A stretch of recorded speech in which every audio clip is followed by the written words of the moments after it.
Today we start our adventure over to Northern Ireland. Engine bay is looking really cool. I want to calibrate my brand new Racetech Speedo. Got a little bit of an issue. A hero arrived. Thank you. Time to get on the boat. Oh, little scrape. One of the first things we saw when we landed in Belfast was a Mk1 Capri. We finally made it to Porrick's place. Hello sir, how you doing? Morning! And she is looking super cool. Check this thing out. There's another couple of Escorts. Oh my God, I hate it. Is this Mexico? Is this? Yes, this is definitely Mexico. Bon voyage!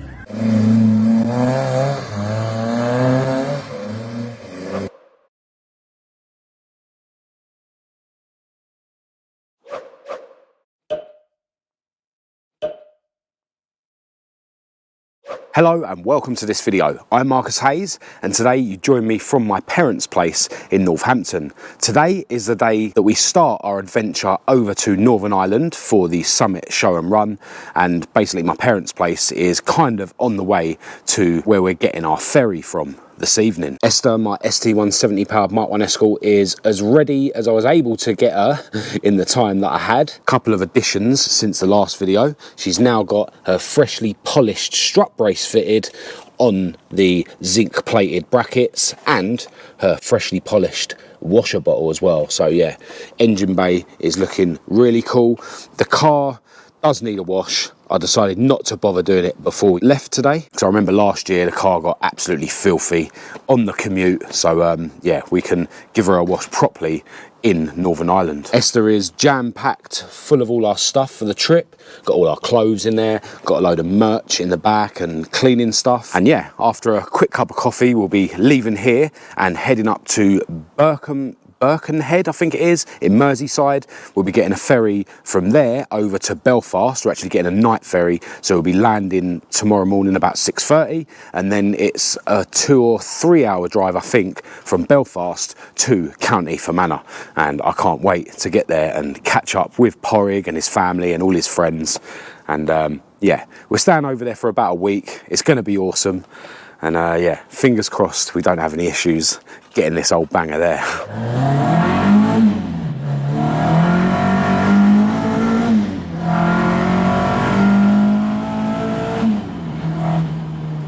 All right, so we've just stopped off at services. We haven't got far.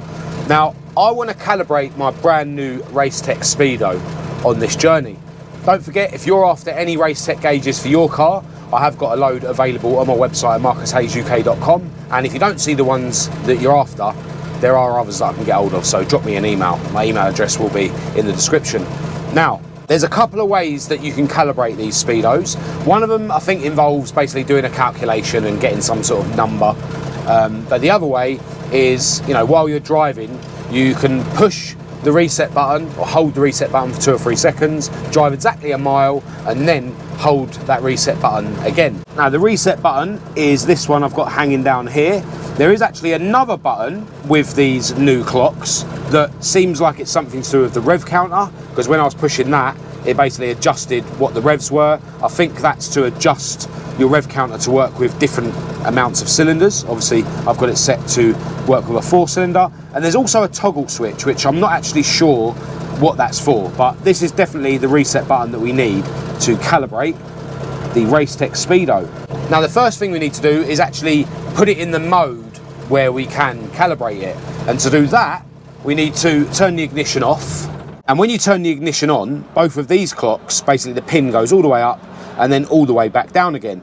And according to the instructions that my beautiful girlfriend Kat is studying, we need to basically hold this button while we turn the ignition on, and then depending on what mode you want to use to calibrate the Speedo, you either let go of that button before it gets all the way back down to 0, the pin, or let go of it after it's already got all the way down. Although Kat was saying that even if you do have it in the wrong mode, you can just push that button to toggle between the modes.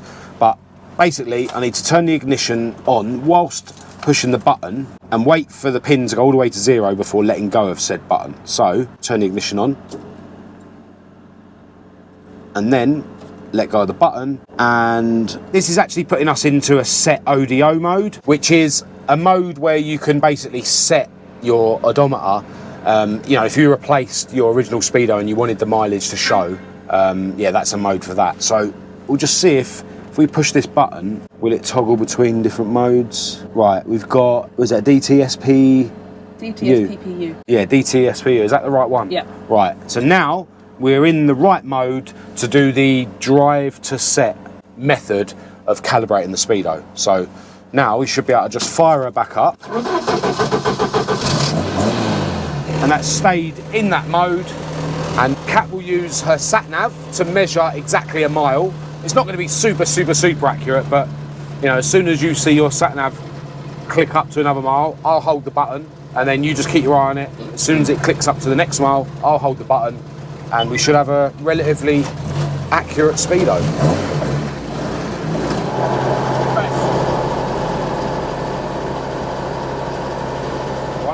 So now the Racetech Speedo is counting the pulses that the speed sensor is picking up from the bolts that hold my brake disc to my brake hub on the front driver's side wheel. And then when we push the button again after 1 mile, it will know how many pulses is 1 mile, and then it will know, you know, how to display us the correct speed on the Speedo.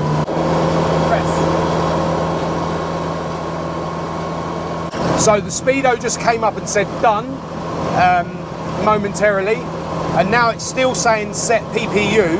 So you were saying we have to turn the ignition off and on to then fully set it, right? Yeah. Now obviously we're already moving, so I mean, unless we was to sort of ironically stall it right now, that was lucky. We just stalled it and I clicked it back on. I've got a feeling doing it the other way is probably more accurate, because you're kind of relying on, you know, the GPS, you know, to sort of update, you know, like, and obviously you're relying on me pressing the button at exactly the same point, you know, after you saying now, you know, exactly. Like, but we're now, if I slow it down a bit, mine says 55 now. What are you on? 51. 50.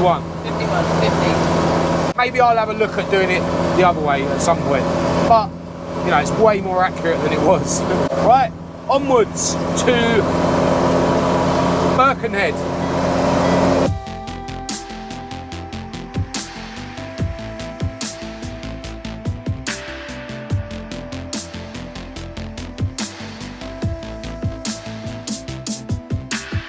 I'm really trying to resist the urge to absolutely rag it everywhere. In fact, I'm trying to cruise the whole way, at least up to Birkenhead.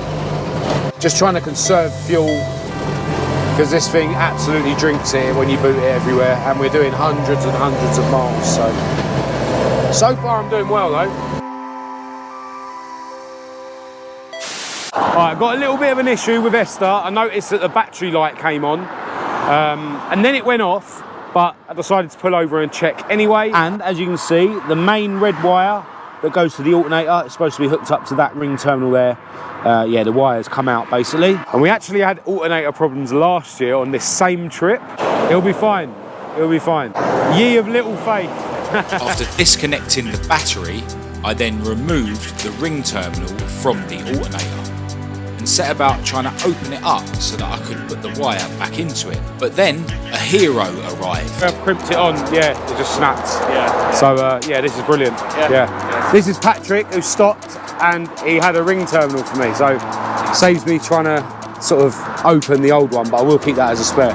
Nice one, mate. Thank you. Enjoy the rest of your day. Cheers. Yeah, so that ring terminal is a bit small on the bit where the wire goes in, so I've just got as many strands as I can in there.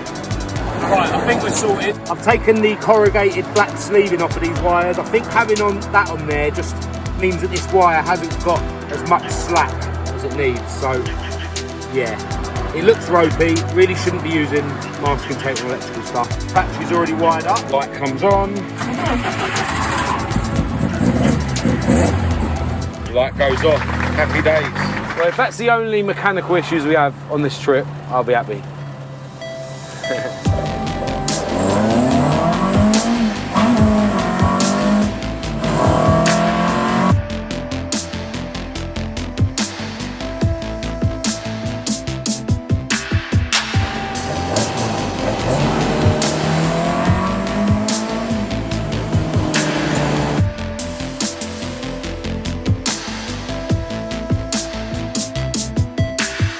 we have made it to Birkenhead with plenty of time to spare. But we're going to try and find a Shell garage to top this old girl up so that when we land tomorrow morning in Northern Ireland, we'll have a full tank.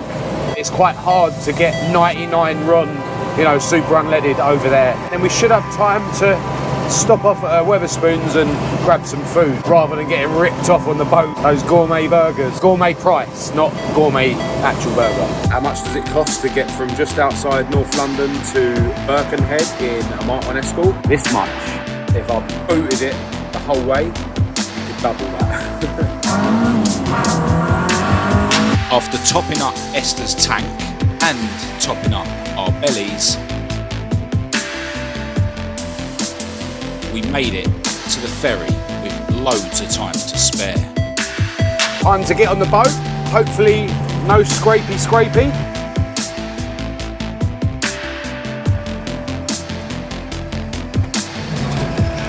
Oh, little scrape.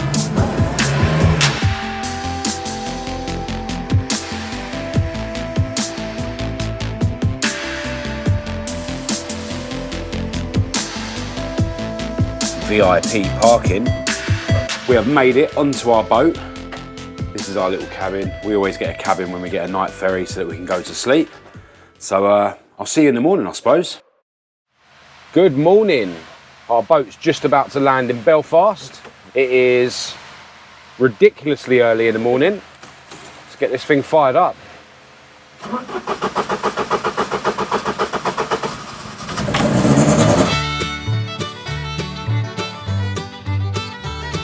One of the first things we saw when we landed in Belfast was a Mk1 Capri. Then, after grabbing some breakfast, we set the sat-nav to take us to my friend Porrig's place. After bombing it down the motorway, the roads got smaller and smaller and the scenery got more and more beautiful.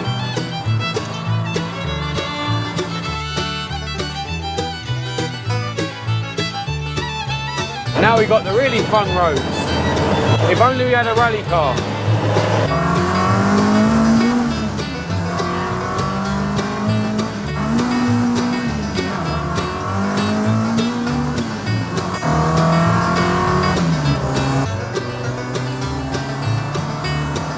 After loads and loads of fun driving on the country roads, we finally made it to Porrig's place.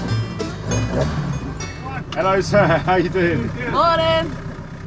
All right, we have made it to Porrig's place. Esther's now rocking her official Summit Show and Run 2023 sticker, and she is looking super cool, parked up next to these two Mk2 Escorts.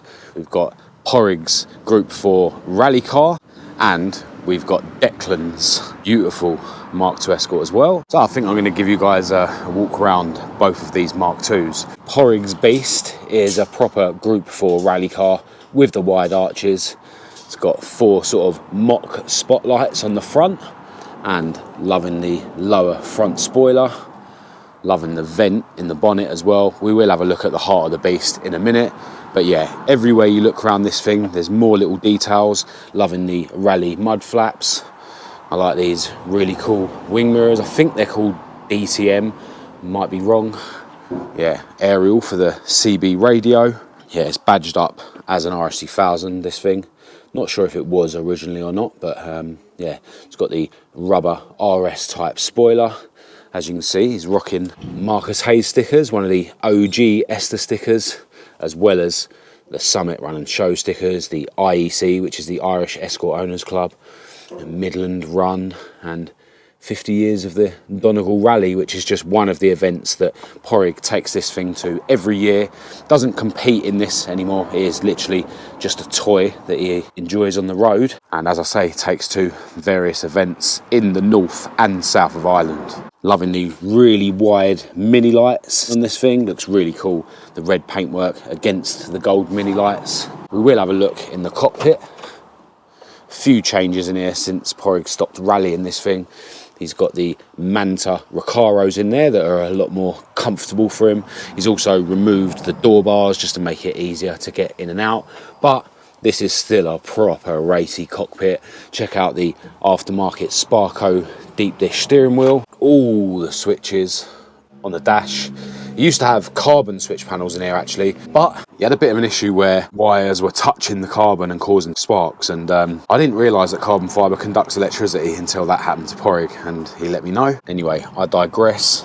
But yeah, all the switches, got bias pedal box adjustment here, heated screen buttons here, various fuse boxes. Loving the fact that he's got an old school Nokia mounted on the dash. This thing runs a Type 9 gearbox. Loving the really long gear shifter on that, which is, you know, right next to the steering wheel, but then also got the hydro handbrake, which is really easy to reach for as well. But yeah, just a proper racy rally cockpit. And yeah, I've had the pleasure of owning loads of passenger rides in this thing over the years, and it is an experience. We'll just shut that back up and I'll give you a look at the heart of the beast. Just pop the catches. And in the engine bay, we've got a Larry Pinto lump running on side draft Webers. This engine's secret spec and secret power output set up by Porrig's friend Reggie, who is very well known around here. Very clever bloke. Expert at getting proper power out of these old school engines. But yeah, all the usual things you would find in a rally engine bay. It's got the strut brace, it's got the alloy radiator, it's got the oil catch can, really big 4-branch manifold, reservoirs over there for the bias pedal box. Yeah, love a Pinto setup. We'll just latch the bonnet back down. This thing was built many years ago, and as I say, Porrig doesn't use it in competitive rallying anymore, but yeah, proper beast. And who knows, maybe I'll get another passenger ride in this thing while I'm on this Northern Ireland trip. On to Declan's Mark II. This is a genuine Harrier. It's still got the stickers there, but where this car actually was in an accident, the stripes were removed to do the paintwork. Mark my words, Declan is all about using his car. So yeah, this thing does get used. Looks awesome with the silver paintwork against the bright blue mini light wheels. As you can see, around the front, it's got the 2-up, 2-down spotlights and a front spoiler. Yeah, awesome to see this thing. Do love a Harrier. I'll give you a peek into the cockpit in a minute. As you can see, it's not completely original. First, we'll have a sneak peek around the back. It's obviously got the rubber RS type spoiler. Proper straight, this thing. Let's have a look inside the cockpit. Fair few modifications going on in here. As you can see, it's got a full roll cage, pair of bucket seats. The driver's one has actually been embroidered with Declan's late son's name. Really cool tribute, that. And I've actually got another tribute embroidered into the passenger seat. You can see it's got a snap-off steering wheel, aftermarket stack gauges in the dash, loads of switches and stuff in the switch panel. Loving the carbon fibre navigator's footrest, hydro handbrake, fly-off handbrake. Really cool place to be. And Declan said we can pop the bonnet to check out the heart. Still got the original bonnet pull. Oh, it's got an electric power steering kit by the looks of it. And there it is. Crossflow lump, running on side draft Webers. Huge 4-branch manifold. Loving the Ralloy strut brace. Alloy rad that's been powder coated black. Yeah, Declan's just putting the bonnet up properly, saved me holding it. See, it's got the reservoirs for the bias pedal box over there. Fire suppression system is a really cool feature of this car. Now, this chassis tag is one that Declan's had made brand new, but you'll see that it's got 3 R's instead of 2 on the Harrier. So when Declan had this chassis tag made, he wanted them to put the 3 R's because the original one had that mistake. Yeah, really cool error which was on this thing from factory. But yeah, what an awesome Harrier. Yet more mods going on in here. Very rally-esque boot build with the Ralloy alloy fuel tank, obviously with the spare wheel mounted in the centre, but he's got the original jack there and stuff, and a ratchet just in case. And check out the twin facet fuel pump setup with the Malpassi regulator hanging off the side. Yeah, really like that boot build. So there you go, that's just 2 of many Escorts that we're going to be checking out on this trip. But it does get a bit hectic on the show and the run, so any opportunity that I get to film any of the cars closer, like I just have, I am going to take that opportunity. Also, check out Porrig's wife Maria's Renault 5. Definitely needs a Renault 5 GT turbo lump, I think. Check this thing out. Another Group 4 rally car. blue with the gold mini light rims. What an awesome thing. Again, 4 spotlights on the front spoiler. It's actually got carbon fibre bumpers. Got the same bonnet scoop that Porrig's got in his. Yeah, loving the blue and the gold colour scheme. The gold actually continues into the interior. Check out the carbon or carbon wrapped DTM mirrors. Got sliding windows. Roof scoop. Yeah, check this cockpit out. All stripped out. OMP steering wheel. Electric power steering. It's got a aftermarket gauge in the dash by the looks of it. Hydro handbrake. Pair of OMP bucket seats. Loving the gold cage. Really ties in the colour scheme. Checker plate on the floors. Floor mounted pedal box. The reservoirs for the pedal box are actually inside. Looks like they've mounted the windscreen washer bottle on the inside of the passenger side there. Yeah, proper racy cockpit. Rally cars everywhere. Round the back, got the RS style spoiler. Yeah, what a beast. Love these carbon fibre rear light protectors. I've got them fitted to Maud, my Mk1 Escort. Carbon fibre rear bumper. Got the other carbon fibre protectors here. Really cool RS letter in there. And of course, rocking the Summit sticker. Got to have a look at the heart of the beast. I'm sure Porrig won't mind. As expected, Pinto lump running on side draft Webers. Simpson exhaust manifold. This one looks like it's been built not too long ago. Loving the matte black powder coated alloy rad. Yeah, familiar recipe for Group 4 rally car. So there you go. Then there were 4 old school Escorts. All right, so after chilling at Porrig's place for a while, got to catch up with Porrig, his wife Maria, and their daughter Ema. Maria fed us, so we've had 2 breakfasts today, and we just caught up with Hugo as well, who was instrumental in helping me get this thing fixed when it broke down last year. But yeah, we've done a bit of running around with Porrig, and now we're going to make our way to Enniskillen, which is the town where our hotel is, because I've got some work to do. I want to try and get a video out this evening. We are on holiday, but the work must continue as well. And yeah, eventually we'll be able to check into our hotel and stuff, and yeah, then we'll go from there. All right, so a few hours have passed. I've been working, Kat's been sleeping, and we're about to go back down to Porrig's place, and yeah, who knows what's going to happen for the rest of the evening. Was actually hoping to get a video out this evening, but it's clear that the Wi-Fi here that comes with the hotel isn't very fast, which is normally the case with, you know, communal Wi-Fi. So yeah, I'll just have to let it upload while we're out.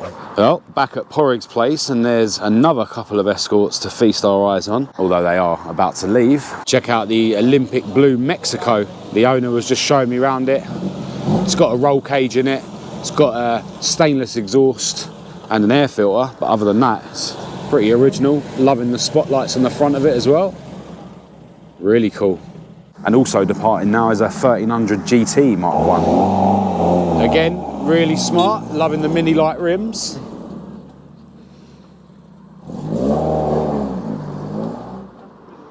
Yeah, I had a couple of quite bad scrapes on the way here. So I think while I'm at Porrig's place, he's got a jack I can use. So I'm going to raise Esther's front a little bit more. Once I'd got Esther into Porrig's huge workshop, I instantly hit a stumbling block. Jack's not low enough. But eventually, I managed to get her jacked up. Not actually 100% sure if you need to jack the car up to adjust the coilovers, but I'd imagine it means that the rings are not going to be under pressure when you're trying to adjust them. I brought my C-spanners with me on the trip, so it was just a case of cracking off the rings on the coilover. Yeah. Oh, they were tight. Then I wound the top ring up 3 turns by hand, then moved the bottom ring up to where the top ring was, and then locked them both together again. This is going to look like a 4x4. With Esther back on the ground, it was time to see how bad she looked with her raised suspension. Oh my God, I hate it. It looks so rubbish, but the exhaust flex here is just going to get destroyed if we don't take these drastic measures. Anyway, that's one side down, one side to go. All right, so we actually ended up redoing this one because the other side ended up being higher. So yeah, she is well jacked up now, but hopefully she'll be a bit better suited now to the run on Sunday. And if anything, the toe is towing out, and I'd rather that than towing in. All right, let's take this beast for a bit of a test with a new monster truck ride height. We'll head over to the hotel where the show's being held, and hopefully we'll bump into Porrig, who's gone out running around doing whatever. And Paparazzi Pat might be there as well. Is it that way?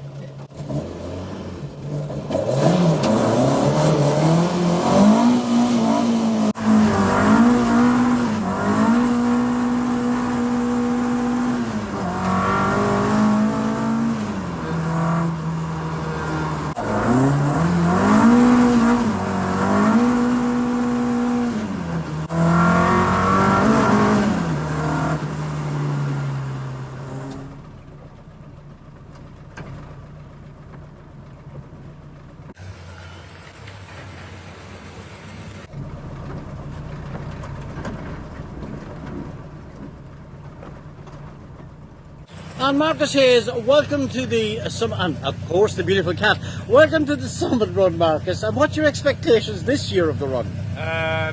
Craziness. Craziness, right? Yeah. So it's follow the leader, is it? Is this Mexico? Is this? Yes, this is definitely Mexico. Bon voyage.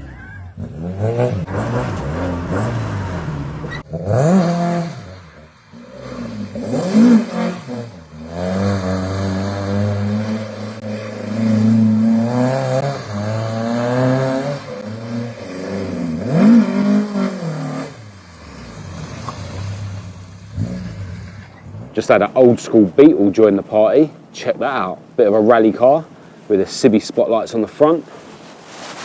It's got a pair of Sparko bucket seats in there. Safety devices roll cage. The owner did actually just let me have a peek at the engine bay, and it's got the air-cooled VW engine, but it's got twin Webers on it, like sort of one either side. So yeah, not only Fords at this meet, there'll be a wide variety of classic cars. Check out this beautiful 1300 GL in bright yellow. Looks to be completely original. Got all the chrome on it. And it's got a brown interior.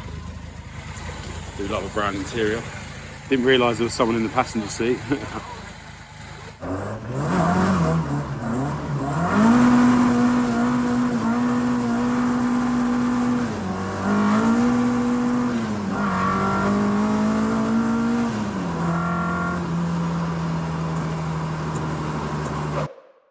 Hello, so it's now the next morning and I forgot to record an outro last night. We went back to Porrig and Maria's, and Maria very kindly made us some dinner, and loads of other people came round, and it was just a very relaxed evening round at Porrig and Maria's ahead of a hectic weekend.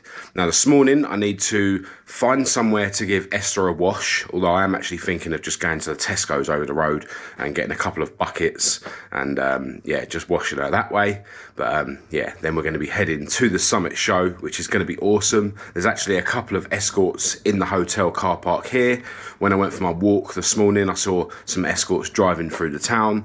So yeah, this is going to be an awesome weekend. But for now, I'm going to end this video here. If you did think it was any good, please do give it a thumbs up and a share. If you didn't, give it a thumbs down. Click subscribe if you're new. Feel free to follow me on Facebook, TikTok and Instagram. Check out my website for merch and parts. Massive, massive thanks to my patrons for your ongoing support. I'll leave all the links to all of that in the description as usual, along with my email address for anyone who wants to contact me. But other than that, until next time, thanks for watching.